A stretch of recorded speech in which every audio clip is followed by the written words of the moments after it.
right, ladies and Cool. gentlemen, the violonic stylings of Mr. Luke Heaton. I like that one. That one's a good one. That's a keeper. Cool. All right. So today we were going to go over the nut on the violin and then the saddle. So on a violin, the saddle is this little piece that the tailpiece comes up over. I just popped this one out so we could actually make one. That's what they look like. So it's just a little piece of ebony just to reinforce this edge. I've seen these done out of maple before and rosewood and bone. I normally do them out of ebony like this. And this is actually a little bit harder one to make. See if I can, it doesn't really show up very well, but this surface is actually curved. Normally they're kind of just straight across the plate right here. So I may take a chisel and flatten that one out just to make it a lot easier install. These work fine. They're kind of a beast to shape that way, that inside radius, and there's not really a need for it. Anyway, but I think we're going to start with the making a new nut for this one. Now, this one, obviously, the fingerboard is actually loose. I've just taped it in place so we can do the nut. Eventually, I'm going to show fixing a crack on this that's up underneath the fingerboard. So I decided to just, I wasn't going to glue that back yet. But we can fit a nut to this. And so first thing we want to do when we're looking at doing a new nut on this is actually the shape of the board, much like in guitars. One thing that I see happen a lot, this violin does not have that problem, but a lot of them do, is you'll have this right here at the end of the board. A lot of the factory violins, they're using machines to shape these fingerboards now, and so when they come off the edge, they'll actually have a little drop off. And so since you're taking the nut slots, you're measuring from the board surface itself instead of like the fret on a guitar, then you have to make sure that this edge is, nice and flat coming in. Because if it dips down right at the end and you're measuring from the fretboard or the fingerboard surface, then you can actually end up with that. It's like a hump right here. And that will just foul, you'll end up buzzing by the time you get the slots where you think they need to be there. So that's one thing you always need to check, is just make sure that board is flat right up to the edge. Hey, so what are you going to do in the case where there's the drop off? If there is the drop off, then you have to reshape the board. So then you would actually go through and resurface plane the board. And depending on where the hump is, like if it's only, say 5 millimeters in, and then it drops off, I've actually taken and just drawn a line across, taken your half pencil like this and kind of bridge that dish and made a scribe line and then worked to that line. If it's like an inexpensive violin that they don't want to, go through and pay to have the board resurfaced, because that much wouldn't show up in the playability, because the first note is, right about here.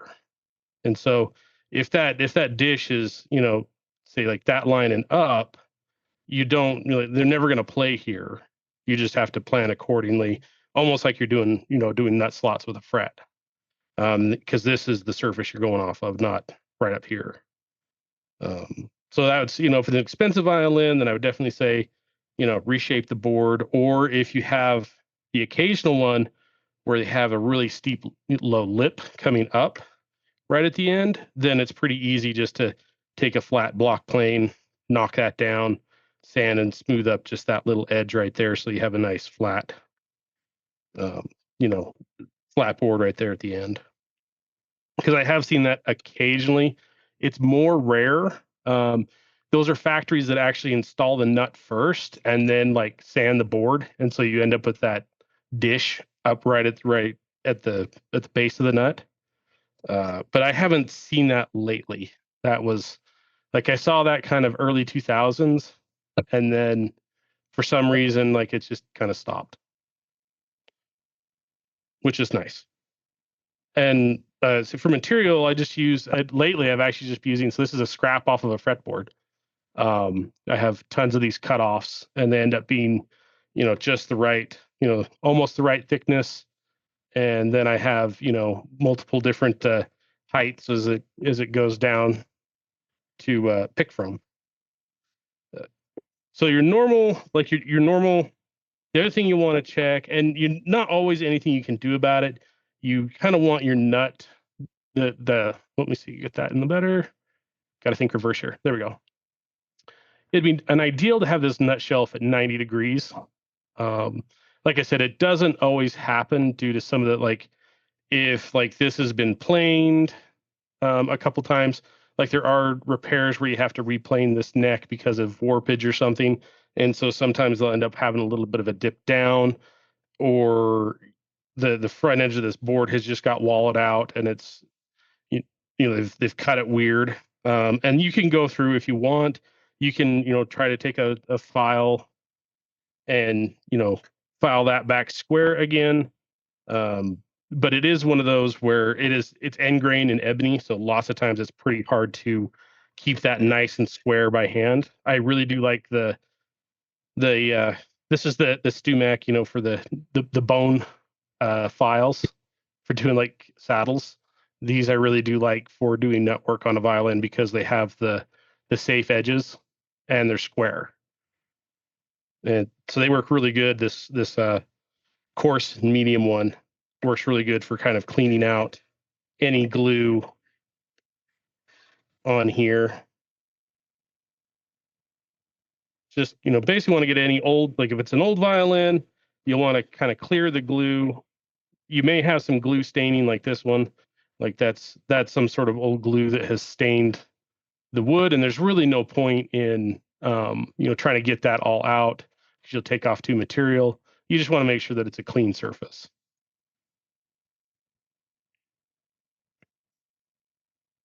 And then I'll normally take, the average height of a nut is going to be about 5 millimeters. On this one, we're hitting about 6.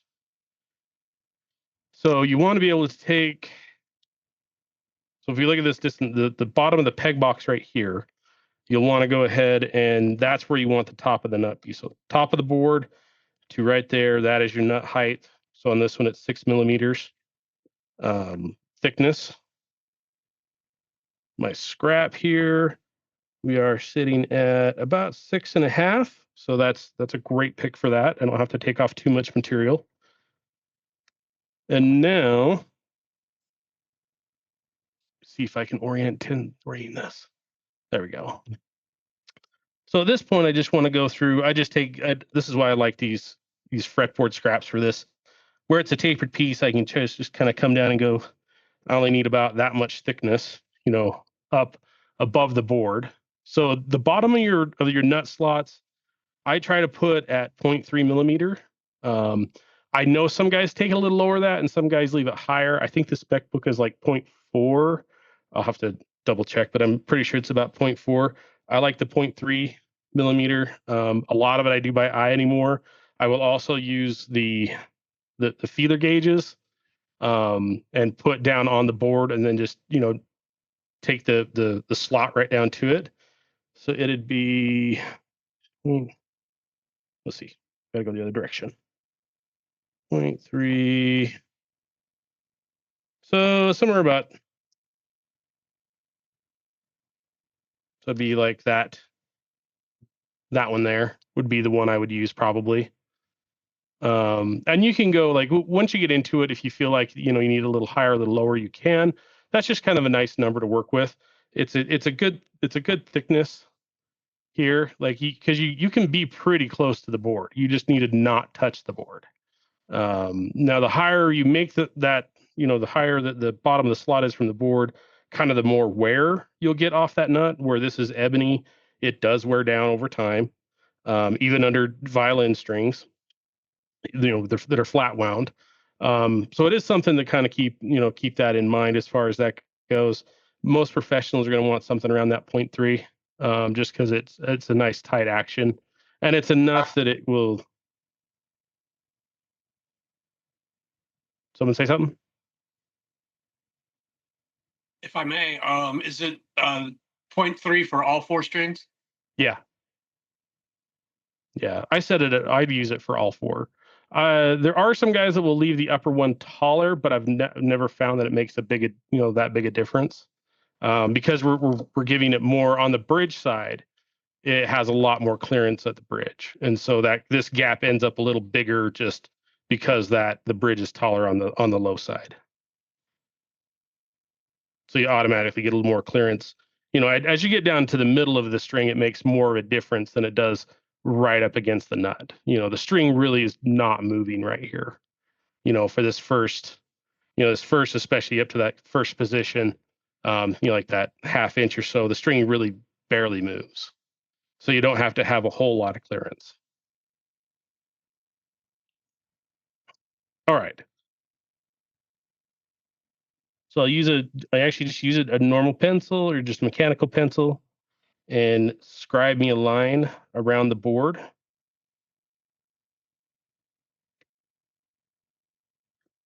And so now that gives me, a little bit of an outline to follow, to get cut my width and sand out the rough shape.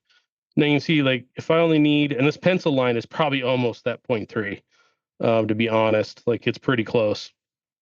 So that would be the bottom of the slot. And so then you need just a little bit of wood over the top of it.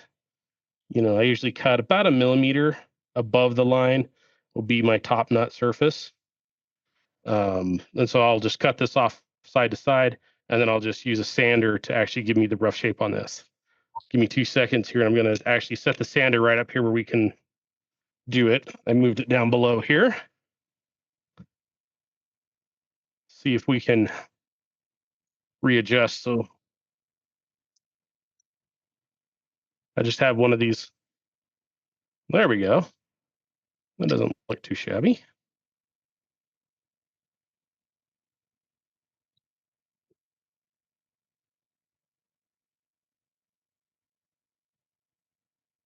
Okay. All right.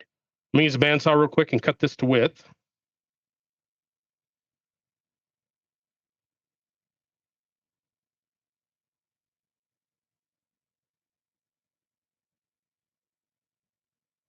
Okay. So there we've just got the roughed out piece real quick. And I will just take the sander and just do the rough shaping.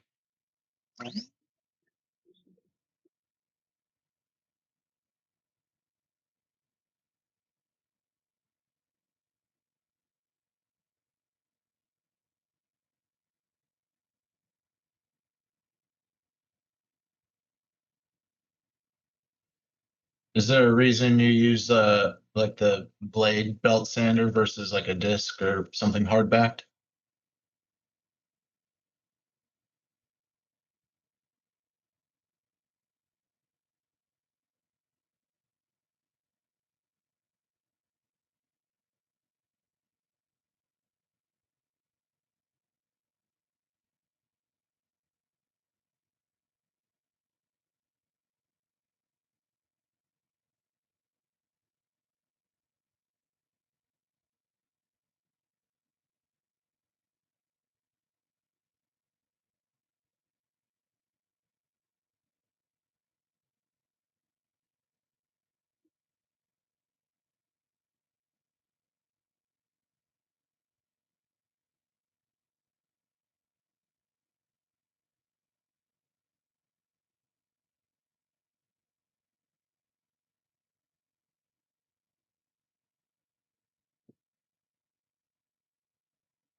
All righty.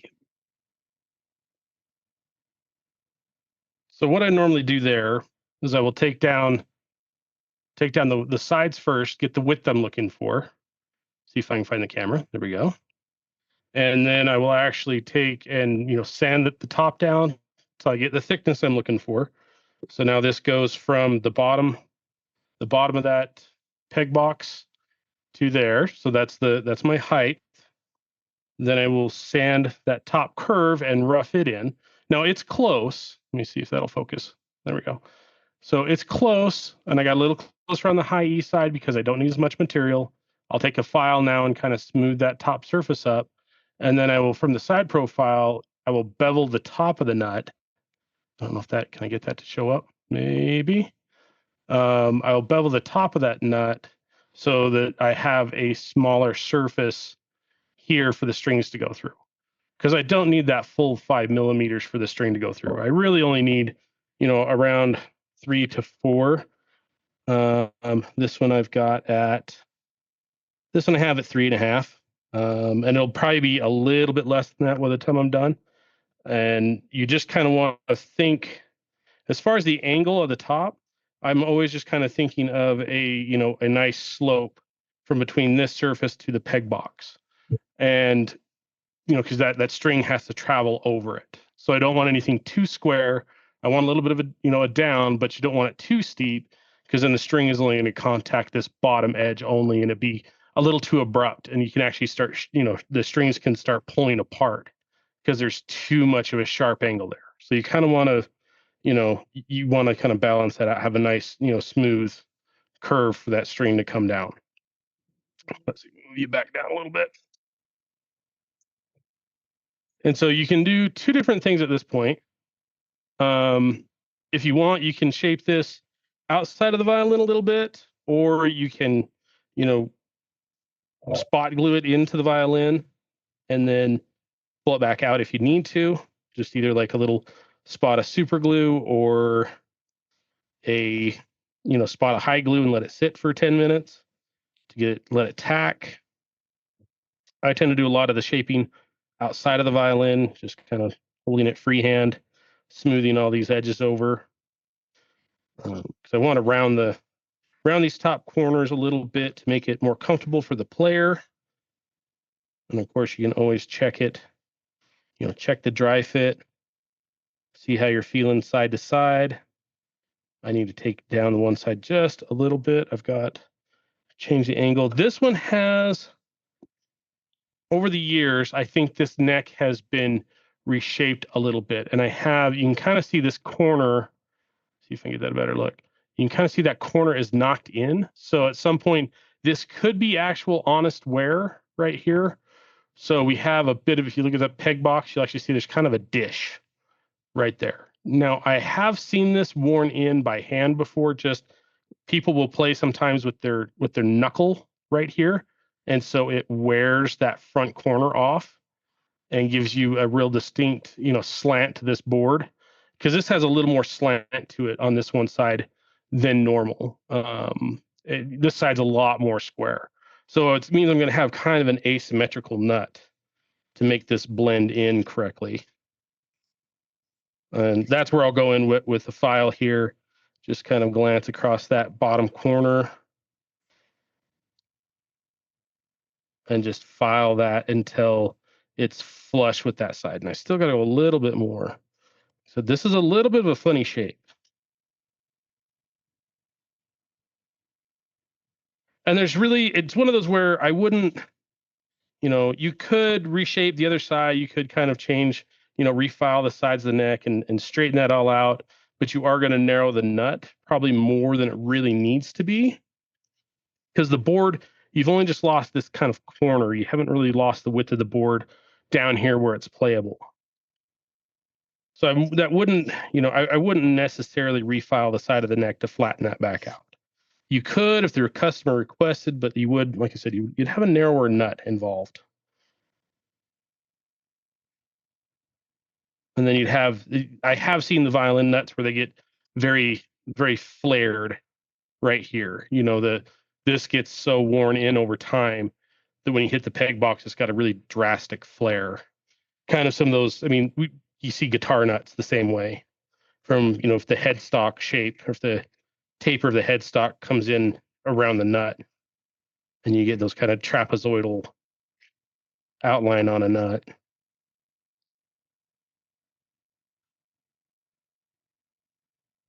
And I've tried the little nut vise on this. It's just too small. It pinches weird and it just doesn't work quite right. So I still end up doing these all by hand for the most part. Just holding them in my hand and doing it.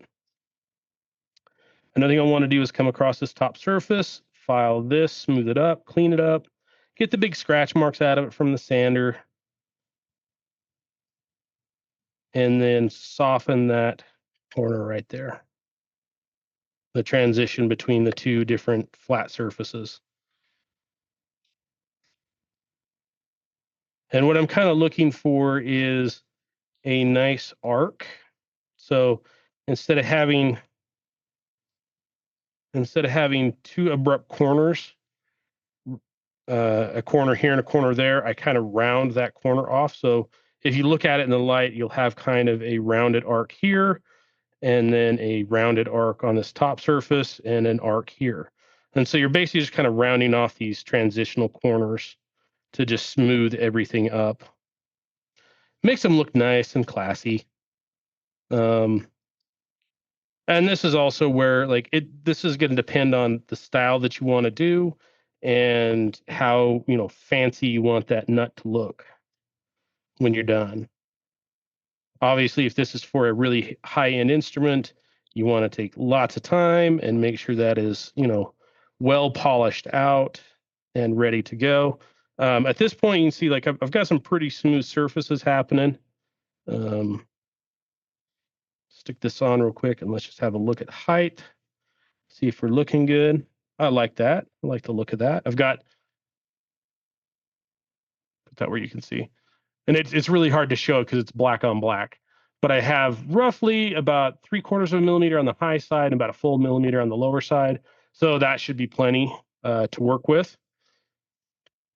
So I'm just going to use some really fine sandpaper at the moment to kind of just buff this up just a little bit.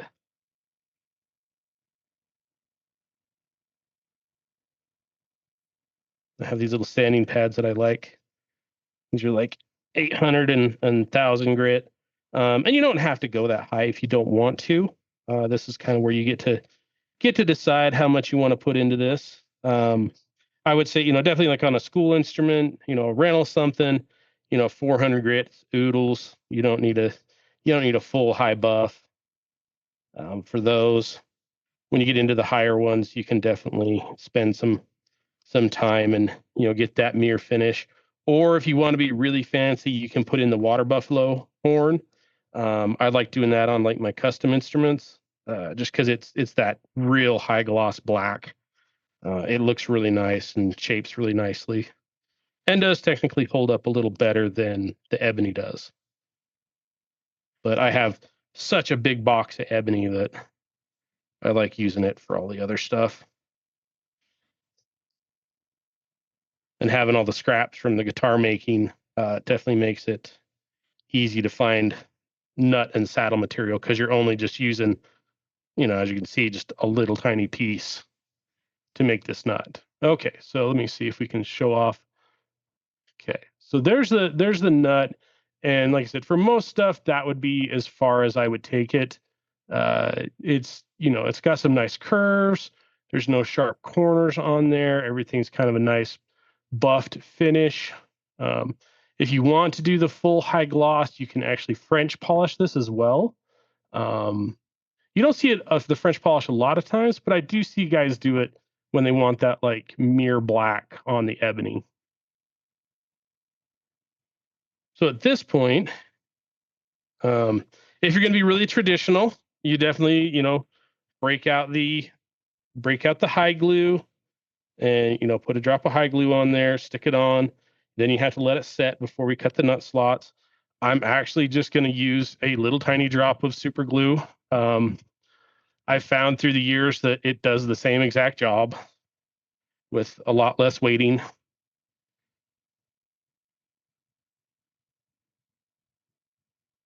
You just don't want very much. Just a little smear on the bottom. And if I'm using super glue, I will usually just put it on the bottom of the nut and the top of the fingerboard. And that way it's kind of going on to the end grain, mostly just the end grain of the ebony. And so it should pop easily later down the road if we need it to. Okay. There we go. This board is loose also, so I don't want to reattach the end of the board to the neck if I don't have to at the moment. All right. So there's the nut in place. And like I said, you can see that this is now kind of the same sheen as the board. So I don't want to, I can make that work pretty good. This board, I would definitely need some cleaning and some love. And we'll go over fingerboard, shaping the fingerboard, I think next time, and getting the right amount of relief in it. Because you just have to plane it in. And the sanding and shaping of that. Okay. While that's going there for a second, let's look at the saddle end of this violin. Now, of course, this is kind of a ratty, a pretty ratty slot. That was the original saddle that I just popped out of this. But it's been tight, but it definitely wasn't, the slot wasn't the cleanest cut, for sure. There's a lot of high glue in that curvature. So instead of, making sure that fit real tight, they actually just used a lot of glue to kind of fill the gap up. It's another reason why I don't like those curved ones like that, just because they do tend to no one ever tends to fit them that well. And the other thing is with these curved ones, they do it so it matches the purfling line. So the way they got that curve is it's just the inside channel of the purfling is that line. And that's why they cut it there. I prefer them flat. Just because they're easier. The saddle's easier to cut and install and to get tight. It also makes the bottom shelf a little bit deeper so that saddle is a little more stable. Since it is sticking up above the surface of the violin, it is on torque. So as the tailgate comes over here and it's pushing forward, if you have a little more meat, right, especially right there in the middle, these tend to want to buckle less, because you'll actually see violins come in with the saddles on an angle. It's been tipped forward about 30, 40 degrees. It's still technically doing its job, but it is loose. And next time you take the strings off, it just drops. So that is one reason I don't like these curved ones. So we're just going to straighten it up real quick. And it's not a hard task because this is spruce. So I will just take a ruler. I'm going to connect those corner to corner, and I'm going to take off very minimal spruce out of this center of this violin. Scribe that a couple times so I kind of get a good. And if you're patient, you can literally just take a knife and just keep cutting down through the end grain.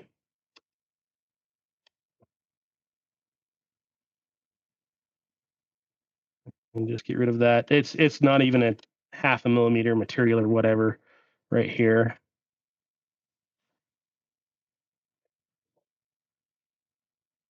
Okay. Then I'm going to take a chisel and just kind of make sure everything is nice and flat and square.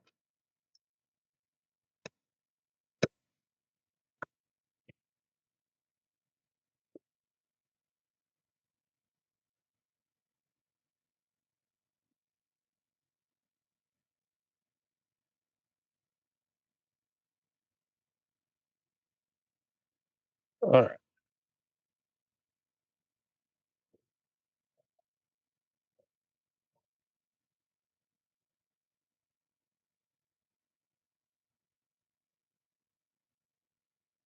I've got one little lump right there I got to take out. And they underscored this just a little bit.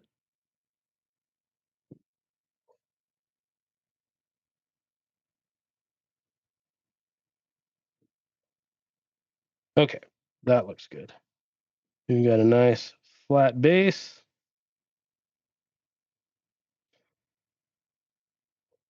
And I gained just a little bit of a shelf right here.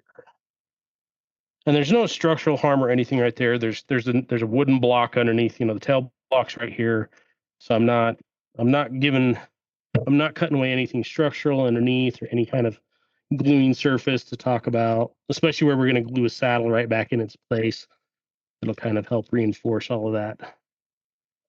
Just got to clear that inside corner a little bit. Okay. Check for square.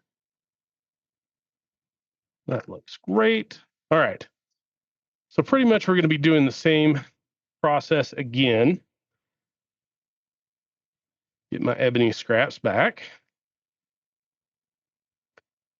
Now this one, of course, I have to pick one that's a wide enough gap between the fret slots. This might be thicker than, yeah, that's okay. Oh, that looks good. Okay. So I think I can actually just cut out this first fret spacing right here. And this material will give me enough. And it's plenty tall that I'll get rid of the brown stripe right there. Let me saw that off real quick. So we have a,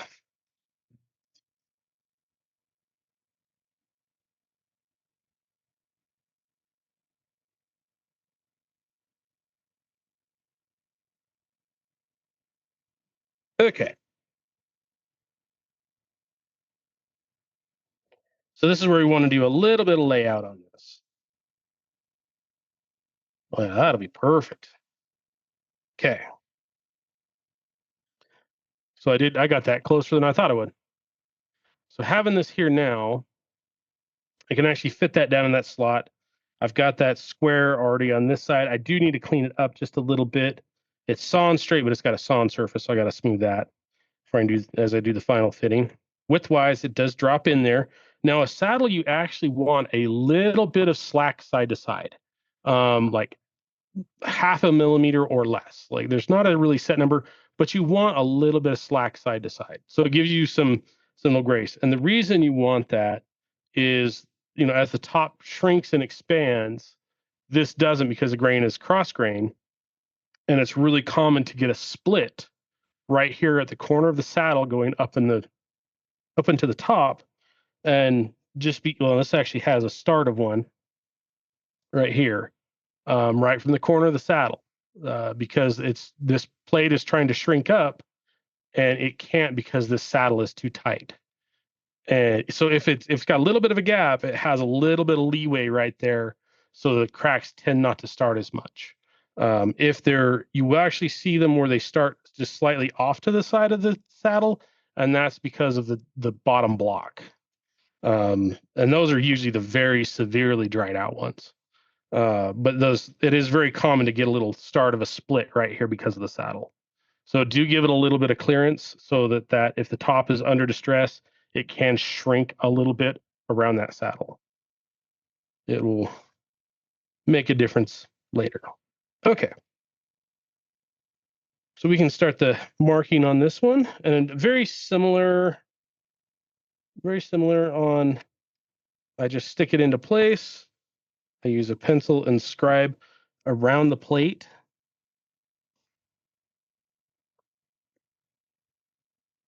Give me a line across there and around the plate here. Oh man, barely see it. I'm gonna have to square that.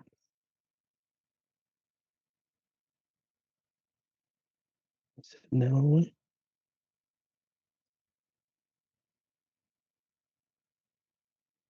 Don't have enough lead out. All right.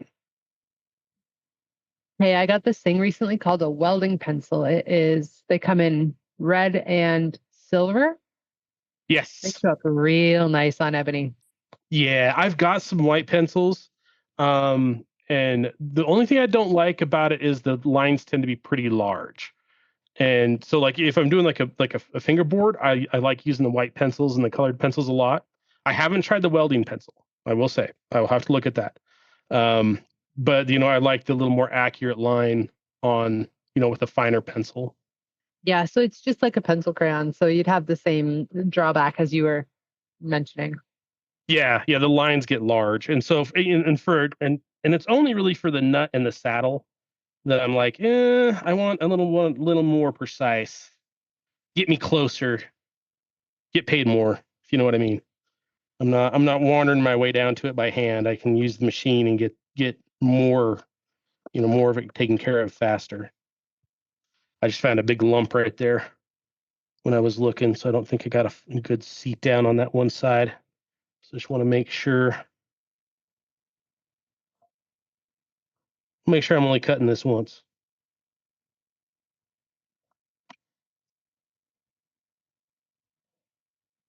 Yeah, it didn't move that much. Okay. Now, on the other profile on this, let me grab the old one. See if we can show that off. So we now have this, part of the saddle here that sticks up over the top. There we go. And you've got the round curve for that tailpiece to come over. And why they have it come above the top is they don't want that tailpiece to actually come and rest on the top. You'll actually see right here, these two little divots are from the knot in the tail gut rubbing against the top. And that's what you're trying to avoid with this is, and the other thing, if the tailpiece comes and lays on the top, it's going to rattle. So that is one thing, that's why they have this protrusion up, is to lift that tailpiece off the top. Now you can actually change the brake angle over the bridge with it, but of course, moving that from down here you have to be pretty drastic if you want to move it that much. So it is, I don't normally say it's for that reason, but that is part of a reason. How's that? And normally, like, you really can't, it's hard to do it on these curved ones. I will normally tilt the front edge of the overstand part right here. I will usually tilt it back just a little bit because it puts the weight a little more in the center of the saddle instead of right up on the front edge. And so they tend with this as flat as it is, these tend to roll if they're cut like this. And it's one of those where it's like, I see plenty of violin makers do it like this, and they must not have issues over time, or they just don't have it long enough to see that there is an issue down the road. But I was always taught to put a bevel right there to center that weight more into the center of the saddle. You don't want to move it too far back because then it kind of becomes the same thing. It becomes leverage for it to pop forward. And then you'll also see on the other profile of this, so you want the edges to come down and blend into the top surface on either side. So it's just this centerpiece that stands up. And the width of the centerpiece, that looks pretty typical. You will see variation in this. So this is about 15 millimeters. That's fairly standard. You usually see it somewhere between 15 and 20 millimeters. Like I said, you do see a lot of variation from maker to maker, and you see a lot of variation in width of the saddle itself. There's really 15 the height. No, 15 is the width of this hump right here in the center. Oh, I see. I'm with you. Yep. Yeah. So the actual height, you want to go. It's roughly. I will cut them. I usually start at 4 millimeters above the top surface. So the top plus 4. And that gives you will usually end up somewhere around 3 by the time you do the shaping and coming and polishing. So if you shoot for 4, work your way down, then you're good.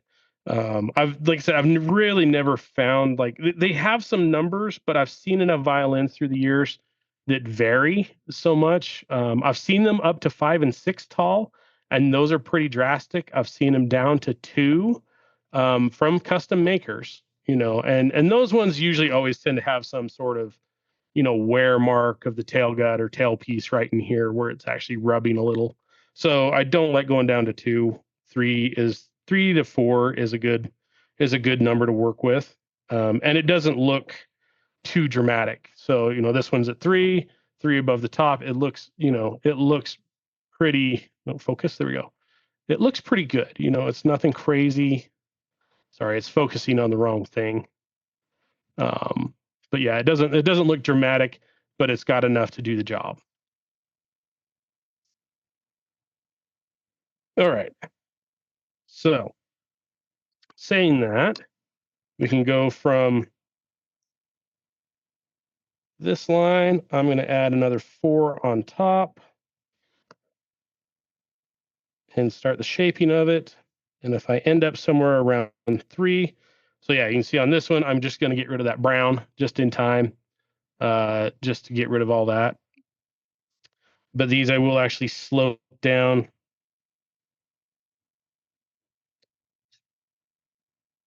Do my layout real quick.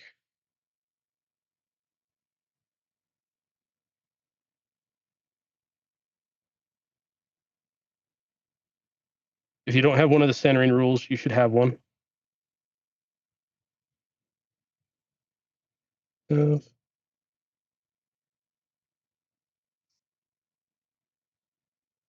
My 15, center, and then I have my slopes. I slope down on each side. So rough shape is just like that.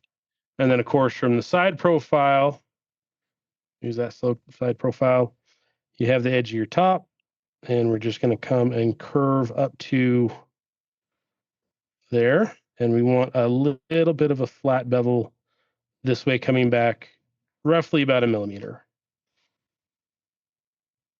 So that would be your large, your large profile. So this is the back of the saddle coming up.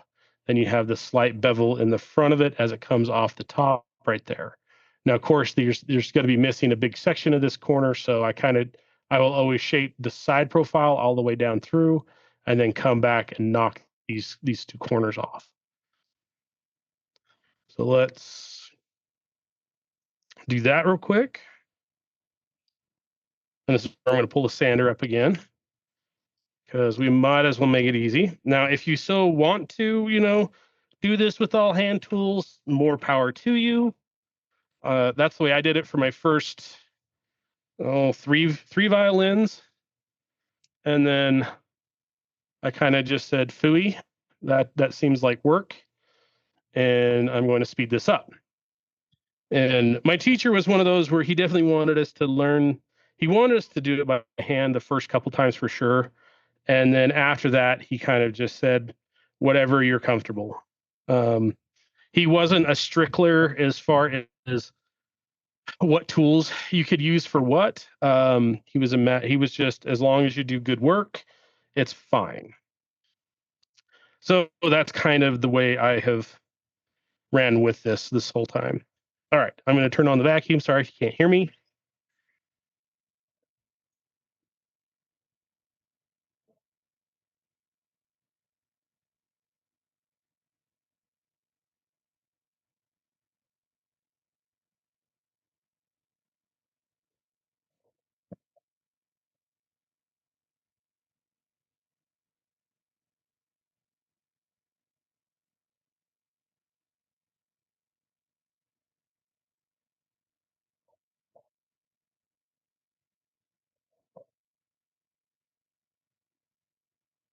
Well,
All right. So that got me roughed in. So now Luke, I have, before you go forward, if I could ask a question? sure.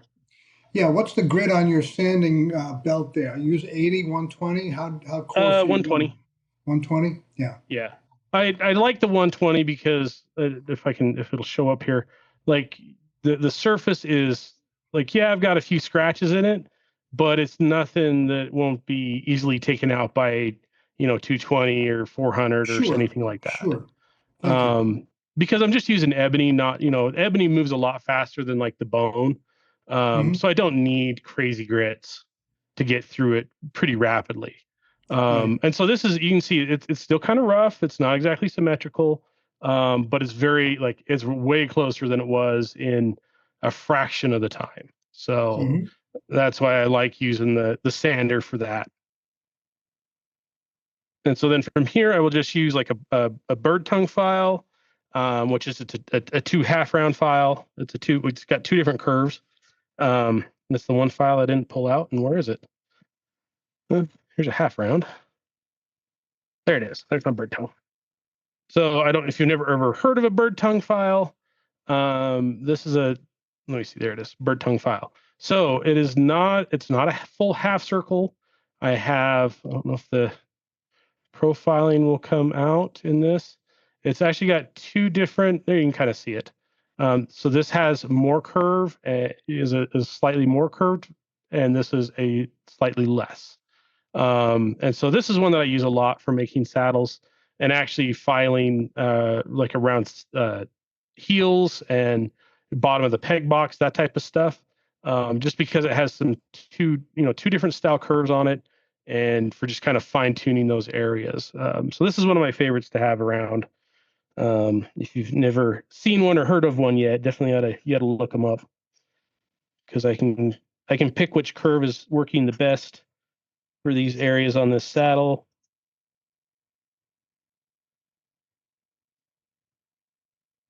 And same thing, I just go in here with by hand now and file that till it's flush with the top surface here. I want a little flatter.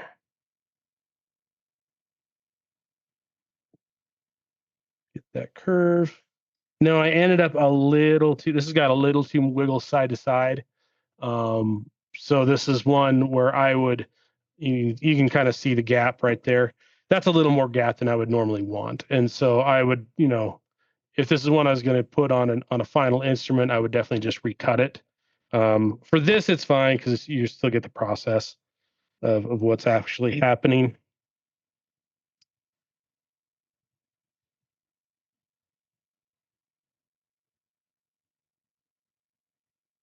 I sanded that one side just a little bit and checked it. It was like, oh, a little too tight.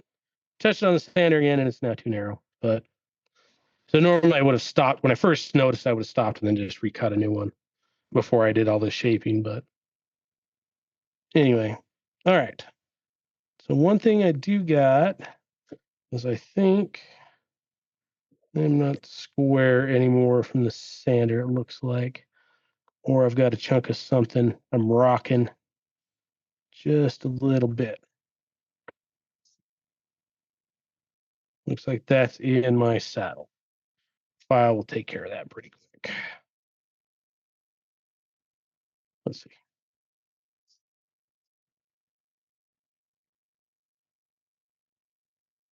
File that surface right there real quick, change that angle.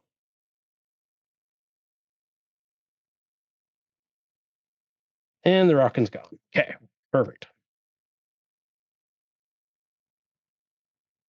Make sure that's a good surface.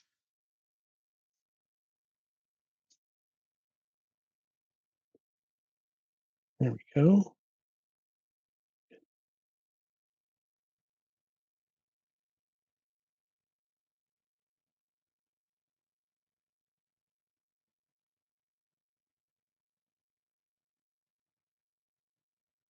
Okay.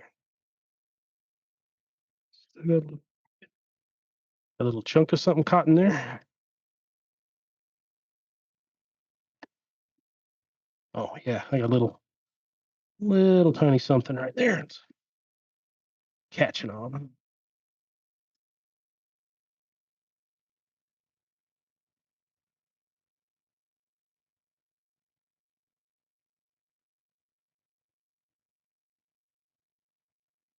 Yeah, that's a lot more stable. Okay.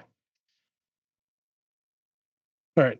So you'll see on this side profile on this one, it'll go, there we go. It'll show up. Get my fingers behind it, maybe. Let's see, there. Keep going reverse direction. You can kind of see I've got a bevel on that front edge on this surface right here. So there's a little bevel coming back. So now that high point is not right on the front edge. It's somewhere kind of in the first of that. Okay. All right. There we go. So that's from here you would sand it out, which I can do here real quick. Let me just grab my sanding block again. Where did I set it? Well, those right here.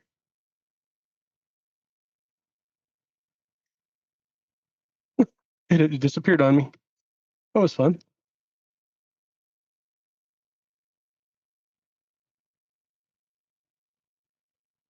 Let's fall on the floor. I don't see where it went. Oh, yeah. Grab a piece of paper. It's fine.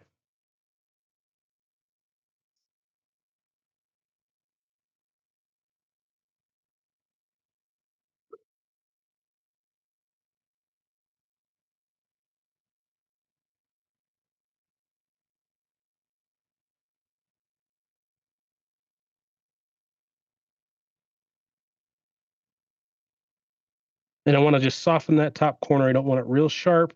So just use the real fine sandpaper and just do a quick roll over on it. Doesn't have to be anything crazy. Just a nice rounded top surface. I'm actually just going to use the corner of the bench because I have a little bit of a curve right there I can use to sand those divots like that. And there you go. So that would be your saddle ready to glue in. And just the same deal, you can use high glue. So I set this in, it's level with the top on both sides. It's level with the back, here. Actually, I have just a little bit of the lip right there I would need to take out. Now that I feel it, that's easy enough to round that little bit.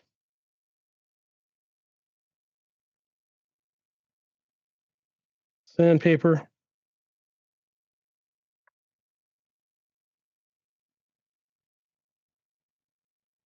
And then that would be your, finished saddle. And you would just glue it back in with high glue or with, on this, I would even consider just a little couple of spots of super glue. Like I said, normally this one, that gap on the one side, I would definitely want to recut this so it wasn't so wide. But for this, it gives you the idea of how to actually cut it. Luke, at the top edge where the cord or the wire is going over the saddle, how sharp are you leaving that pointed edge where your finger is? Right here? Yeah. It's not much. You just want to round it. Okay. Like I'm trying to see if it will show up. There we go. So you can see it's just a rounded. It's fairly sharp. You can do a more rounded curve if you want. This is a fairly narrow saddle, and so once I get the height that I need, it's going to end up kind of pointy. So it is one of those where some of that just gets dictated by what you end up with. Mm-hmm. When you get done shaping, for what this is. Now you could, if you wanted a little more rounder profile right here, you could come back in here and cut this a little deeper, cut it like a millimeter deeper in. Yeah. You're not going to hurt the instrument, and you'll just, increase the width of the saddle to give you more room to work and get that curve.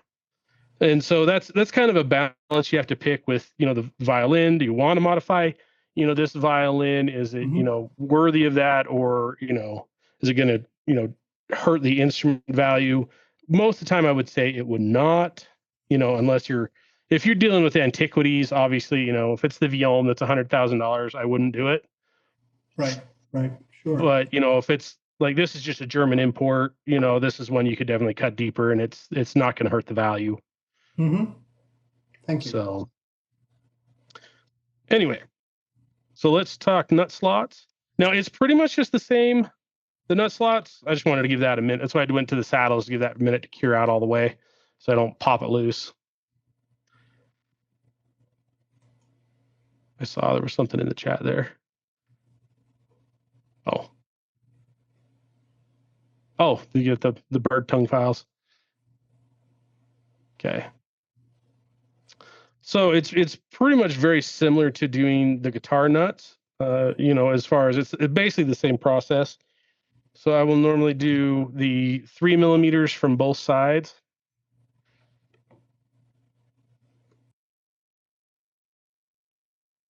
So I got 1, 2, 3.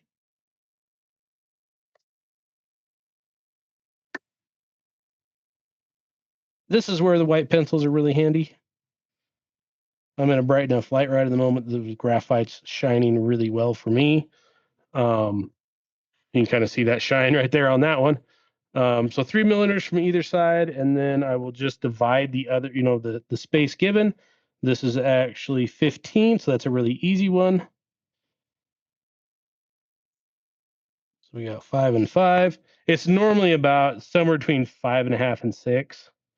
So this is a little bit of a narrow nut to have it at 5 each.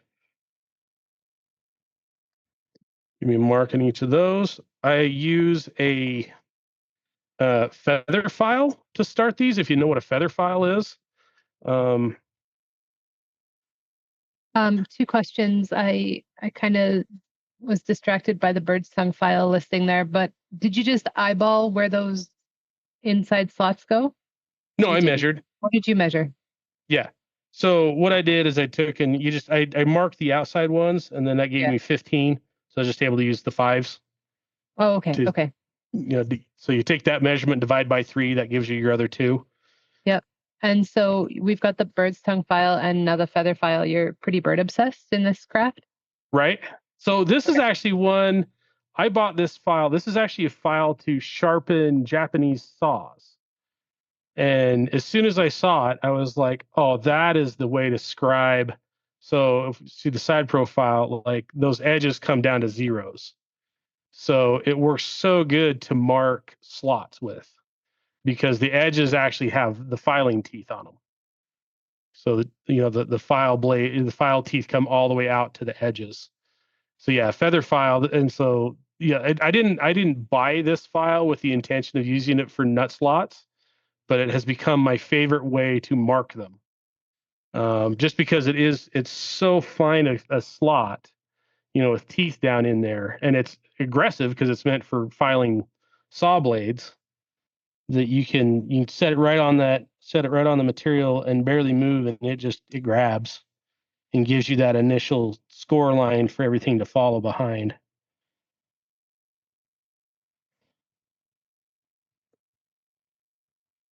Because it will actually file a slot narrower than your pencil line.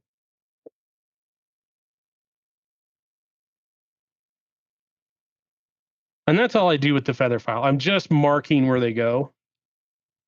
And that just keeps me from when I set the file on there, it tends to keep it, from wandering away. And this didn't come with the handle. This is just, I bought the wood handle from the hardware store and just slammed it down on there. You can see it's not on there straight. And I don't know why. I don't know if the tang was bent or if just the way the hole in the file was, but it still works fine. And then I actually just use my file, gauged files from guitar making for the rest of this. I will normally use, depending on, and this is where you got to check your violin strings. For the low 2 strings, sometimes you'll have to use around a 42 to 46. Sometimes you can go down to some of the thinner strings. You'll actually can go down to like a 36 for those 2 strings. So you kind of need to, use the, gauge the set of strings that you're using. Let me just pull out a set real quick, 'cause I don't know if I have measured these Zyx strings for a while. And it's got me curious now if I've been using the right. I normally just use the 36, but it's been so long since I've actually took a pair of calipers to them.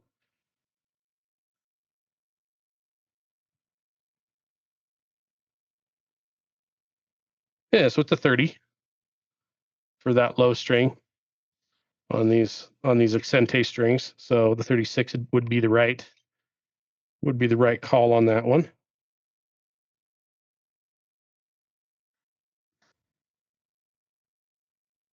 So much like a guitar string, you want to have a little bit of a curve back, and so because it's these are so far back. Let me see if I can get that more centered. Sorry, I'm worried about how I'm working, not where I'm showing. Obviously you want that string to come out fairly flat out of the nut slot. You do want a little bit of an angle, so you have that break angle right as here at the end. But you also have to curve that slot back coming to the top of the peg here. So lots of times I will actually kind of set my file on there a little bit, and just kind of a glance or two just to make sure that I am exiting on a good angle.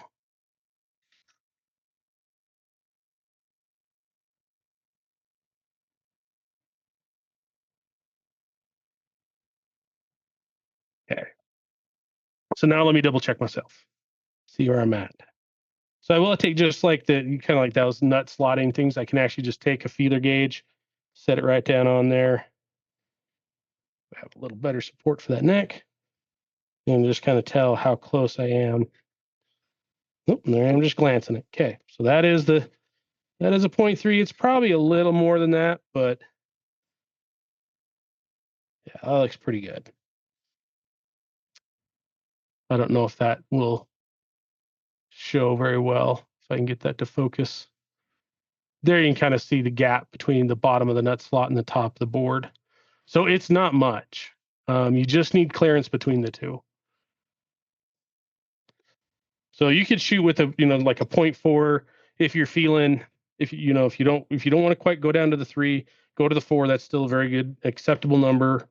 You don't have to feel bad about that. It's still going to feel great, play great. And I do the G and the D at the same size because the strings usually are super close to the same gauge.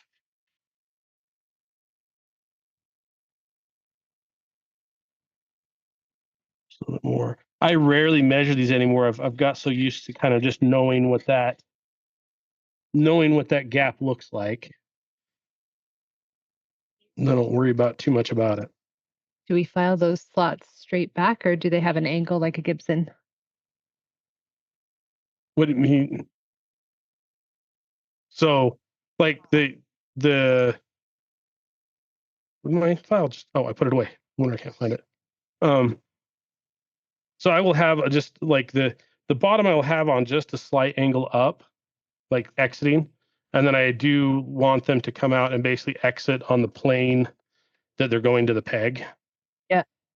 And the Does that make hole on sense? the peg, we determine where the hole is on the peg, right? Yes. Yeah. You Okay. normally want it like I can show you on these. These are a little too far to the end for my like.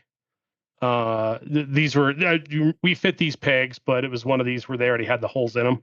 So I would cut that. I would drill a new hole right about here in that peg, but I would turn it to the 90. So I would go through right. I'd go through right there. That's a great Right. reminder. You mentioned that in the pegs video. Thank you. Yeah.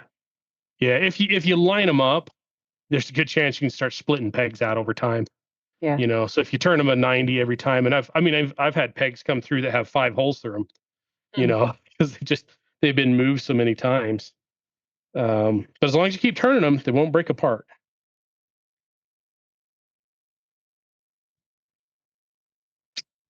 And those obviously, if it has 5 holes through it, that peg has been around for, probably 75 to 100 years. And it is some good stock, good stock material. So we're actually going to check the A string, and I'm going to check the E string too. Like I said, it's been long enough since I've done it that it's a good refresher. It's a good refresher for everybody else. So we're sitting at 27 on this one. It's upside down for you, but let me see. We'll get that 28, 27 for the A string. Now, it is one of those, if you want to get really precise, you'll want to check the actual set, because I do see, from brand to brand, you're going to see variations on the amount of core they use and the amount of wrappings they use.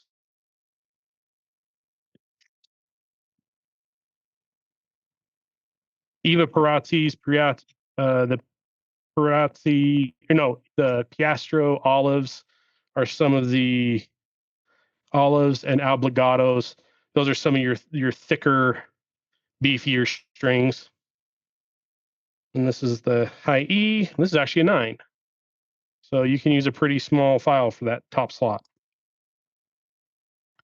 Break out your tan.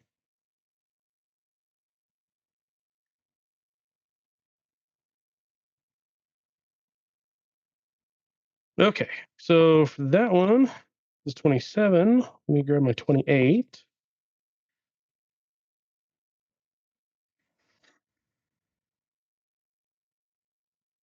Now this one actually has, this peg box is a little more curved back than normal.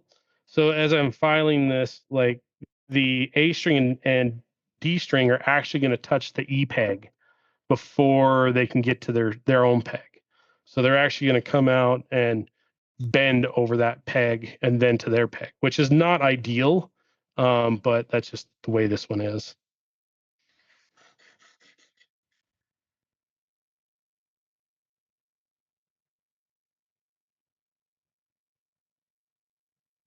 Okay, that looks good.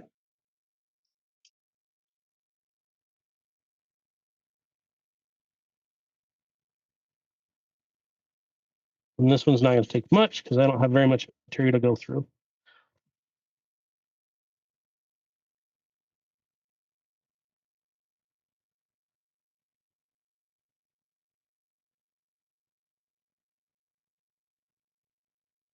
And always, if you're,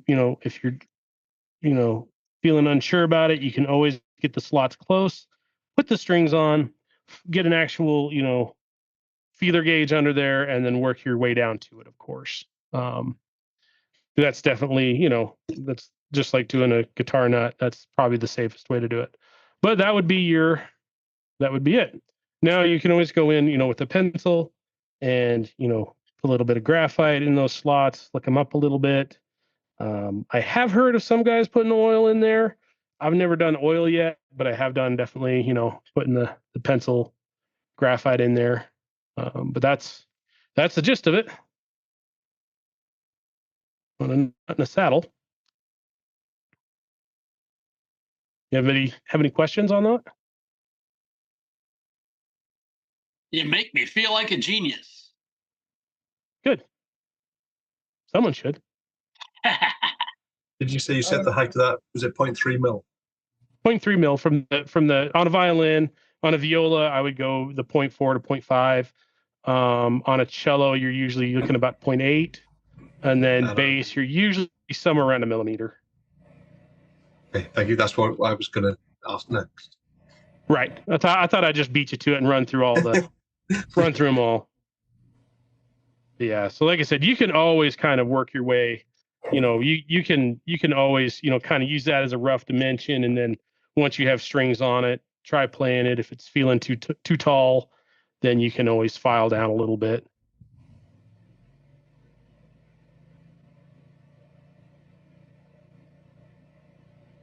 That's awesome. Thanks so much, Luke. Yeah, no problem. Like I said, I think next time we'll go over fingerboards.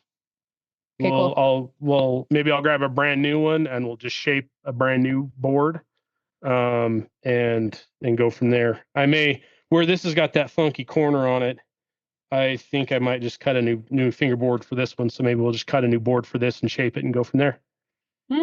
Cool. So and then I'll have to cut another new nut for it. It's all good. Any more questions? Great stuff. Thank you so much, Luke. Thanks, Luke. Yep. Everybody, No problem. Everybody on mute and tell Thank you, Luke. Luke, thank you. Thanks, Luke. Really nice work. Thank you, Mr. Heaton. No problem. My mom taught high school, and so that reminds me of being in her class.